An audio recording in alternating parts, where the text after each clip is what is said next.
श्री दत्तप्रबोध अध्याय 53. संत एकनाथांवर अवधूतांची कृपा.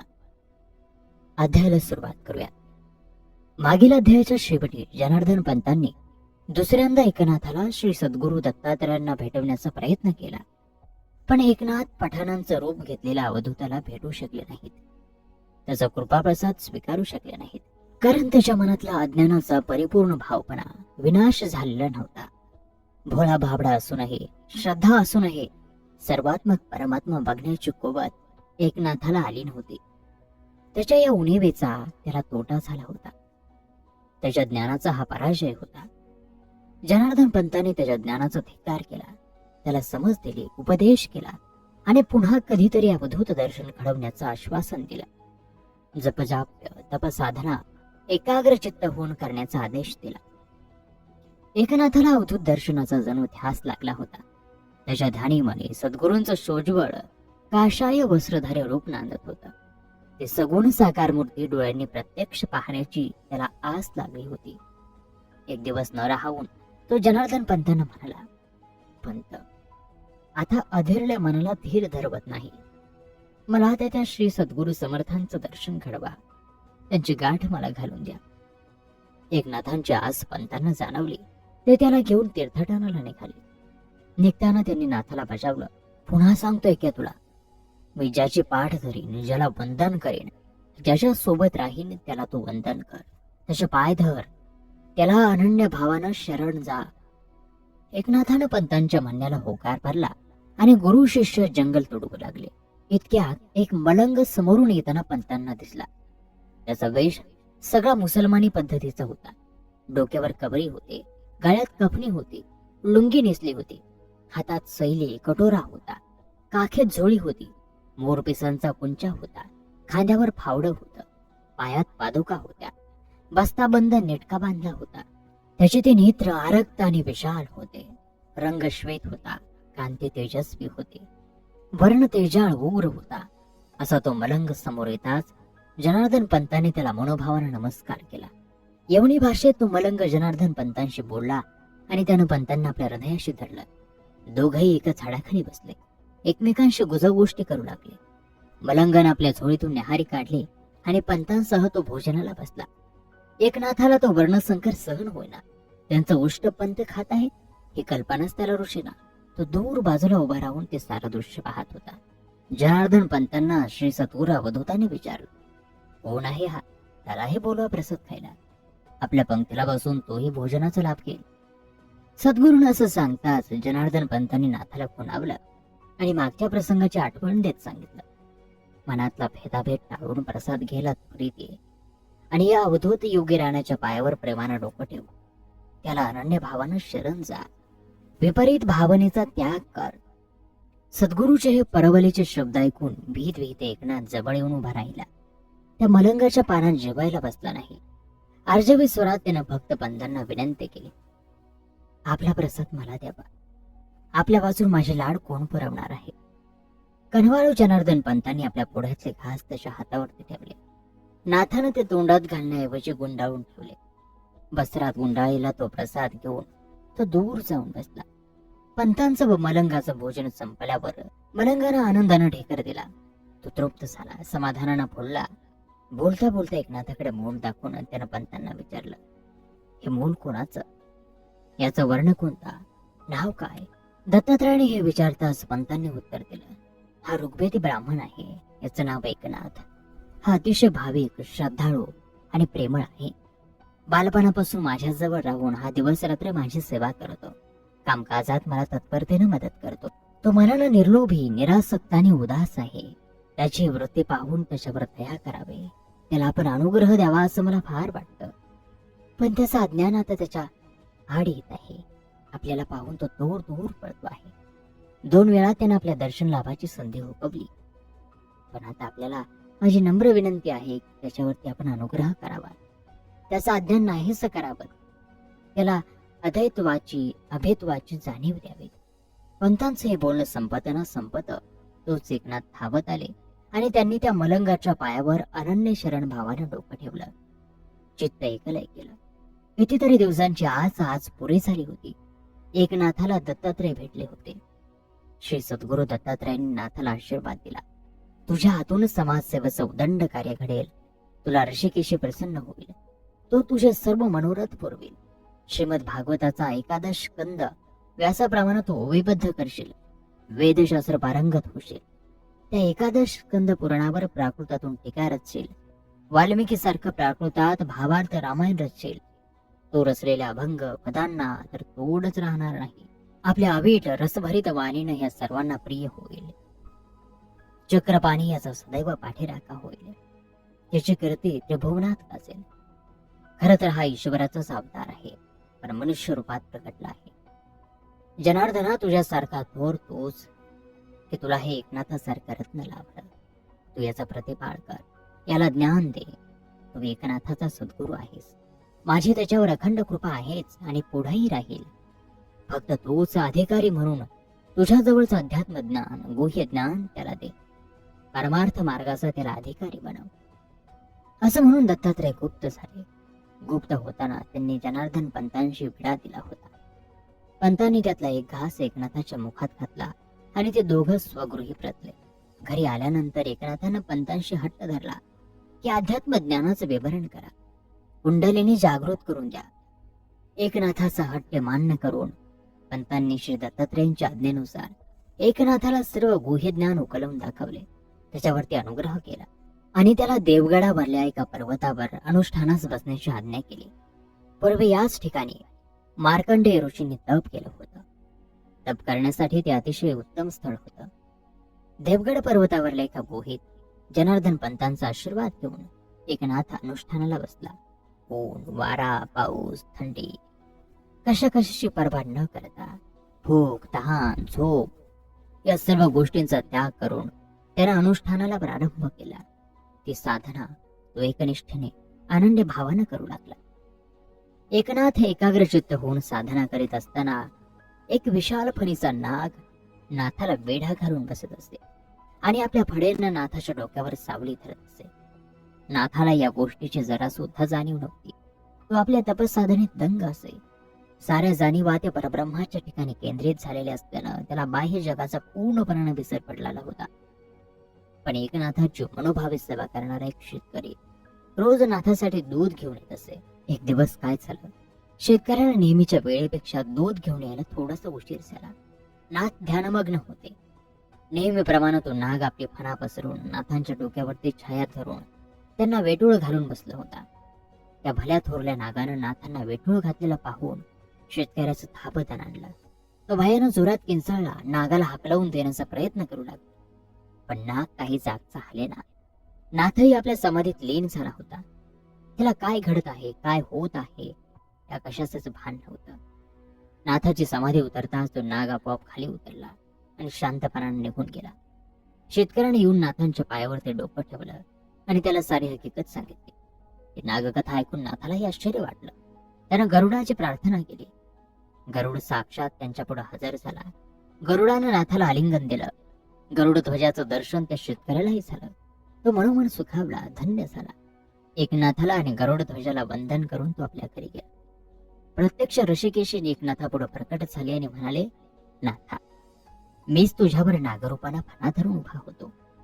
तुला सर्व प्रकारे सहाय्य करायला मी सदैव तुझ्या सोबत आहे हे लक्षात ठेव. जनार्दन पंतांनी एकनाथाला सांगितलं होतं की काही विशेष असं घडलं, साक्षात्काराचा लाभ झाला तरच मला सांगायला ये. ऋषिकेशीची आणि गरुड ध्वजाची भेट होणं हा अलभ्य लाभ होता. तो अनुभव सद्गुरूला सांगितल्यापासून त्याला चैन पडेना. तो धावत पळत वेगानं जनार्दन पंतांकडे आला. सगळी हकीकत त्यानं सद्गुरूला निवेदन केली. सद्गुरू जनार्दन पंतही ती घटना ऐकून संतोषले. नाथाची तपश्चर्या पूर्ण झाली होती. त्याला जनार्दन पंतांनी तीर्थाटन करायची आज्ञा दिली.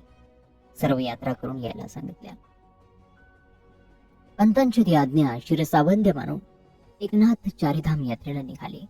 मजल दरमजल करीत सर्व स्थान हिंडले. इतक्यात इकडे एकनाथांचा पिता जनार्दन पंतांकडे आला. पंतांना भेटला. दिनवाणेपणानं त्यांना म्हणाला, पंत, आम्हाला असं कळलं की एकनाथ आपल्याजवळ राहतो. आपणच त्याला शिकवलात, ज्ञानी केलं. पण आमची अशी नम्र विनंती आहे की आम्ही फार थकलो आहोत, म्हातारे झालो आहोत. आमची वृद्धपणाची काठी आमच्याजवळ असावी असं फार वाटत आहे. आपल्या पायाशी एवढीच कळकळीची विनंती की त्याला आमच्या घरी पाठवावं. त्या वृद्ध पित्याच्या विनंतीनं पंतांचा जीव गलबलला. त्यांनी एकनाथांच्या नावाचं आज्ञापत्र त्या वृद्धाला लिहून दिलं आणि आश्वासन दिलं की आधी एकनाथ इथं आला तर त्याला तुमच्याकडे सर्वप्रथम धाडीन. एकनाथाचा वृद्ध पिता ते आज्ञापत्र घेऊन गावोगाव हिंडत आपल्या लेकाला शोधित फिरत होता. थकून भागून शेवटी तो आपल्या गावी येऊन राहिला. प्रतिष्ठानाला आपल्या मुलाची केव्हा पाय लागतात हे बघू लागला. आणि काय आश्चर्य, सर्व तीर्थयात्रा संपवून एकनाथही प्रतिष्ठानाला आला. तेव्हा त्याला आधी न कळवता त्याचा वृद्ध पिता त्याच्या पुढे येऊन म्हणाला, नाथ, आपल्या गुरूंचं हे आज्ञापत्र ते वाचा आणि आपल्या मनाला येईल ते करा. आपल्या सद्गुरूंचं आज्ञापत्र वाचून आणि आपल्या वडिलांची आपल्यावरची माया बघून एकनाथ कळवळला आणि गुरु आज्ञेनुसार त्यानं आपलं बेरहाड तिथंच मांडलं. वृद्ध मातापित्यांची तो मनोभावानं सेवा करायचा. कथा, कीर्तन, जपजाप ही सारी कर्म गुरुनं सांगितल्याप्रमाणे करायचा. नित्य नैमित्तिक कर्म करत असतानाही परमेश्वराचं स्मरण त्याच्या हातून सदोदित होत असे. त्याचा दिनक्रम सद्गुरु गृही होता, तसाच अव्याहत आपल्याकडेही चालू होता. प्रभात काळी तो सर्व स्वतःचे कर्म आचरत असे.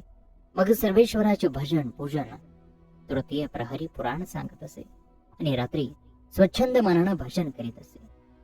या प्रकारे त्याचा दिवस जात असे. कीर्तन करताना एकनाथाच्या साथीला कोणी नसे. तो मोठ्या रसाळ बाणीने कीर्तन करीत असे. ऐकायला येणारे श्रोते कीर्तन रंगात बुडून जात असत. पैठणात एकनाथ एक अतिशय सज्जन भगवत भक्त परायण समजले जात. आता एकनाथ हा केवळ जनार्दन पंतांचा शिष्य राहिला नव्हता, तर ते रंजल्या गांजल्या दीनदुबळ्या संसारिकांना दिलासा देणारे, परमार्थाकडे नेणारे अनाथांचे नाथ बनले होते. अशा नियमस्थ साधक आणि तपस्वी एकनाथांच्या कीर्तनाला प्रत्यक्ष रुक्मिणीपती एका ब्राह्मणाच्या वेशात पुराण ऐकायला येत. हा ब्राह्मण नित्य नेमाने कीर्तन ऐकायला येत असे. एक दिवस नाथांच्या पाहण्यात हा तरुण रसिक श्रोता आला. नाथांनी त्याला विचारलं, तू कोण, कुठून आलास? तेव्हा त्या ब्राह्मणानं उत्तर दिलं, नाथ, माझं नाव केशव, मला कोणी नाही, मी एकटा आहे. आपली कीर्ती ऐकून आपल्या पायाशी आलो आहे.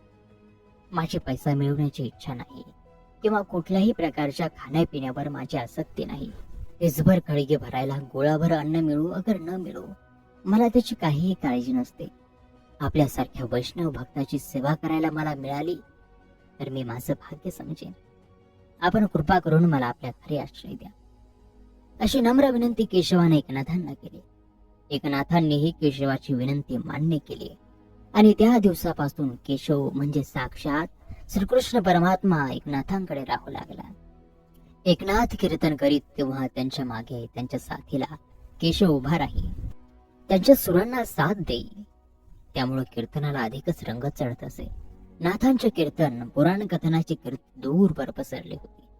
नाथांच्या श्रोत्यांमध्ये वैदिक शास्त्री पंडितांपासून ते अगदी खालच्या थरातील परमार्थ इच्छुकांपर्यंत सारेच जण होते. अशाच एका कृष्ण जयंतीला नाथांनी आपल्या सद्गुरूला जनार्दन पंतांना जन्म सोहळ्यासाठी बोलावून घेतलं. पंतही त्यासाठी आले. प्रतिपदेपासून नित्यनेमानं कथा कीर्तन सुरू झालं. अष्टमीला जन्म निरोपण केलं. तो सोहळा पाहून सारे थक्क झाले. नवमीला पारणं फेडलं. सगळ्यांना प्रसादाला बोलावलं. प्रसाद सेवून अवघे प्रतिष्ठानवासी तृप्त झाले. रात्री कीर्तन रंगात बुडून गेली. दशमीला काला केला. प्रसाद म्हणून सगळ्या गोपालांना दही आणि लाह्या वाटल्या. हंड्या फोडून आनंद उत्सव साजरा केला. एकादशीला छबिना काढून देवरांना मिरवून आणला. पायघड्या घालून त्याची पूजा केली. द्वादशीला ब्राह्मण भोजन घालून ब्राह्मणांना तृप्त केलं. रात्री ललिताची सोय केली. त्रयोदशीला या साऱ्या उत्साही सोहळ्याची सांगता करून जनार्दन पंत निघाले. तेव्हा एकनाथांच्या वृद्ध पित्याने येऊन पुन्हा पंतांचे पाय धरले आणि त्यांना विनंती केली, आता माझ्या बाळाला गृहस्थ आश्रम स्वीकारायला सांगून कुळविस्तार करायची आज्ञा द्यावी. एकनाथांच्या वडिलांची विनंती जनार्दनांना पटली. त्यांनी एकनाथांना लग्न करण्याची आज्ञा दिली आणि ते देवगडला निघून गेले. सद्गुरु कृपेने नाथांना गिरिजा नावाची अतिशय सुशील सोजबळ पत्नी मिळाली. ती त्यांना सर्व तऱ्हेने सहाय्य करू लागली. आल्या गेल्या अतिथी अभ्यागताची मनोभावे सेवा करू लागली. पतिव्रता धर्माने वागू लागली. असेच भराभर दिवस जात होते. एक दिवस कर्नाटक देशातून श्री पांडुरंगाची मूर्ती घेऊन एक गृहस्थ एकनाथांपाशी आला. एकनाथांच्या पायावर मस्तक ठेवून म्हणाला, नाथ, पांडुरंगानं स्वप्नात येऊन मला दृष्टांत दिला की जा प्रतिष्ठानला जाऊन एकनाथांच्या स्वाधीन कर मला, तो माझी प्राणप्रतिष्ठा करेल. त्या गृहस्थाचं बोलणं ऐकून नाथांना आनंद झाला. त्यांनी एक भव्य मंदिर बांधून पांडुरंगाच्या मूर्तीची प्रतिष्ठापना केली. तो सोहळा पाहून त्या गृहस्थानं रुक्मिणीची मूर्ती घडवून आणली आणि दोन्ही मूर्तींचा विवाह सोहळाही पार पडला. अशा प्रकारे विविध तऱ्हेचे सोहळे नाथांच्या घरी पार पडत होते आणि आनंद उत्साह द्विगुणित करत होते. सतत 12 वर्ष श्रीहरिनाथांच्या घरी त्यांची सेवा करत होता, त्यांची साथ संगत करत होता. एकदा पंढरपूर क्षेत्री एका ब्राह्मणानं श्री पांडुरंगाचं दर्शन घडावं म्हणून अनुष्ठानाला सुरुवात केली. तेव्हा त्याला देवीनं दृष्टांत देऊन सांगितलं की तुला इथं श्रीहरी भेटणार नाही, ते पैठणला एकनाथांच्या घरी ब्राह्मण वेशात गेली 12 वर्ष वास करत आहे. त्याचं तिथलं नाव आहे केशव. एकनाथ जेव्हा कीर्तन करतात तेव्हा केशव हाती टाळ धरून एकनाथांना साथ करतात. तो पैठणला जाऊन श्रीहरींचं दर्शन घे. दृष्टांताप्रमाणे तो ब्राह्मण एकनाथांच्या घरी आतुरल्या मनानं आला आणि एकनाथांना म्हणाला, नाथ, आपल्या घरी जो केशव आहे त्याला बोलवा, त्याला भेटायचंय. नाथांनी केशवाला हाक मारली. केशव येताच त्या ब्राह्मणानं साष्टांग दंडवत घातलं आणि श्रीहरीचे घट्ट पाय धरले. दर्शन देण्याची विनंती केली. त्या ब्राह्मणांची विनंती मान्य करून केशव मूर्त रूपात प्रकटले. शंख, चक्र, गदा, पद्मधारी पितांबर नेसलेली सगुण साजेरी मूर्ती त्या ब्राह्मणाच्या समोर उभी राहिली. श्रीहरीने त्या ब्राह्मणाला वर दिला. त्याच्यावर प्रसन्न होऊन कृपा केली आणि त्याला विचारलं, बाबा रे, इतक्या दिवस मी इथं सुखात होतो, तू इथं कशासाठी आलास? आता माझे इथले रहिवासाचे दिवस संपले. एकनाथ हे सर्व पाहत होते. त्यांनीही श्रीहरी चरणाला दृढ आलिंगन दिलं. प्रत्यक्ष श्रीहरी आपल्या घरी 12 वर्ष राबत होते हे कळल्यानंतर त्यांना गैवरून आलं, गलबलून आलं. त्यांच्याही मस्तकावर वरदहस्त ठेवत श्रीहरी अंतर्धान पावले. त्यानंतर काही दिवस लोटल्यावर एकनाथांच्या घरी एक सावकार आला. एकनाथांचं बरचसं कर्ज द्यायचं राहिलं होतं. तो सावकार त्यांना शपथ घालून आणि पैसे मागून निघून गेला. नाथांच्या मनाला ते भयंकर लागलं. ते सुन्न झाले, बसल्या जागीच खेळून राहिले. त्यांनी अन्न पाणी वर्ज केलं. नाथांच्या घरी उद्धव नावाचा त्यांचा शिष्य होता. त्याने हर प्रकारे नाथांचं मन खुलवण्याचा प्रयत्न केला, पण व्यर्थ. नाथ बोलेनात, हसेनात, अन्न पाण्याला स्पर्श सुद्धा करेनात. सर्वांना चिंता पडली. शेवटी श्रीहरीने उद्धवात स्वरूप घेतलं आणि ते उद्धव बनून सावकाराकडे गेले. सावकाराचे सर्व पैसे त्यांनी चुकते केले. पैसे देताना श्रीहरी सावकाराला म्हणाले, अरे वाण्या, खुशाल तू नाथांना शपथ घालून इकडे डाराडोर झोपलास? तिकडे नाथ उपाशी आहेत. चाल उठ, मला पावती दे. श्रीहरीचं म्हणजे उद्धवाचं ते बोलणं ऐकून वाण्याला लाज वाटले. त्यानं रोखा आणून पावती फाडली, हाती भरपाई करून घेतली, द्रव्य मोजून तिजोरीत ठेवलं आणि श्रीहरीच्या नावाची पावती उद्धवाच्या स्वाधीन केली. श्रीहरीने ती पावती नाथांच्या भगवद्गीतेच्या पुस्तकात आणून ठेवली आणि ते गुप्त झाले. सकाळ होताच घाईघाईनं वाणी आला आणि नाथांची क्षमा मागू लागला. नाथ, मी आपला खरा अपराधी आहे. माझ्या शपथेमुळे आपल्याला उपवास घडला. आपण आता उपवास सोडा. रात्रीच येऊन उद्धवजींनी सर्व कर्जाची फेड केली. मी त्या फेडीची लगेच पावती फाडून त्यांच्या जवळ दिली. त्यांनी ती आपल्याला दिली असेलच. आपल्याला मी व्यर्थ त्रास दिला, मला क्षमा करा. वाण्याचे ते शब्द ऐकून उद्धव बुचकाळ्यात पडला. त्याला काहीच कळेना. तो रात्री वाण्याकडे गेलाच नव्हता. त्याला नाथांनी विचारलं, उद्धवा, कुठं आहे ती खत पावती? आण, इथे द्रव्याची फेडी केलीस? नाथ, खरं म्हणजे मला यातलं काहीच माहित नाही. मी रात्री वाण्याकडे गेलोच नव्हतो. आपल्या पायाची शपथ, मी सारं सत्य सांगत आहे. मी या बाबतीत पूर्ण अज्ञानी आहे. उद्धव म्हणाला. नाथांनी विचार केला की त्या सर्वात्मकाशिवाय दुसरं कुणाचंच हे काम नाही. नाथांना गदगदून आलं. श्रीकृष्ण परमात्मा सदैव त्यांच्या पाठीशी होता. नाथांनी आपल्याकडे पितृतिथीला काही फकीरही बोलावले होते. श्राद्ध करण्यासाठी ब्राह्मणांनाही आमंत्रण होतच, पण ते फकीर पाहून त्यांचं पित्त खवळलं. त्यांना आपला अपमान झाल्यासारखं वाटला. म्हणून त्यांनी एकनाथांना बजावलं की तुमच्या घरी श्राद्धाला आम्ही येणार नाही. हे फकीरच तुमचे पित्र म्हणून जेवतील. एकनाथ सहसा प्रत्युत्तर देत नसत, पण त्या भोंदू भटांना ते शांतपणे म्हणाले, हे फकीर कशाला? हे तर तिन्ही देव होते. त्यांच्या पंक्तीला बसायचं तुमचं भाग्य नव्हतं. आता मी माझ्या खऱ्याखुऱ्या मित्रांना बोलण्यासाठी निमंत्रण करतो. निमंत्रण मिळताच साक्षात ते हजर होतील. आणि काय आश्चर्य, एकनाथांचे सारे पितर भोजनासाठी येऊन बसले आणि भोजन करून तृप्त झाले. एकनाथांनी मांडलेला पितृयज्ञ पूर्ण झाला होता. एकनाथांची गंमत करायला आलेल्या, फजिती करायला आलेल्या सगळ्या ब्राह्मणांची तोंड मात्र पाहण्यासारखी झाली होती. आणि अशा प्रकारे श्रीदत्त प्रबोध ग्रंथातील हा 53वा अध्याय या ठिकाणी समाप्त होत आहे. नाथांच्या बाबतीत घडलेले असेच आश्चर्यकारक नवनवीन कथा प्रसंग आपण पुढील अध्यायामध्ये पाहणार आहोत. तो प्रसंग, ती कथा पाहायला विसरू नका.